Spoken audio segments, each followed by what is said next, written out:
জি বাংলার অন্যতম জনপ্রিয় ধারাবাহিক ডায়মন্ড দিদি জিন্দাবাদ গতকালকেই সেরে ফেলেছে তাদের শেষ দিনের শুটিং।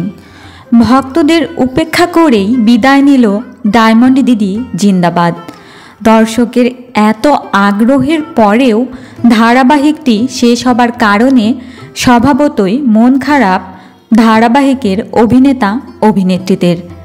একরাশ মন খারাপ নিয়ে শেষ দিনে শুটিং করে একে অপরের কাছ থেকে বিদায় নিয়েছে কলাকুশলীরা। ডোনা ভৌমিক বেশ কিছু ছবি শেয়ার করে লিখেছেন, আবার দেখা হবে, হয়তো অন্য কোনো রূপে। অন্যদিকে রিদান দর্শকদের একের পর এক মন খারাপের পোস্টগুলো শেয়ার দিয়েই যাচ্ছেন তার মাইডেতে।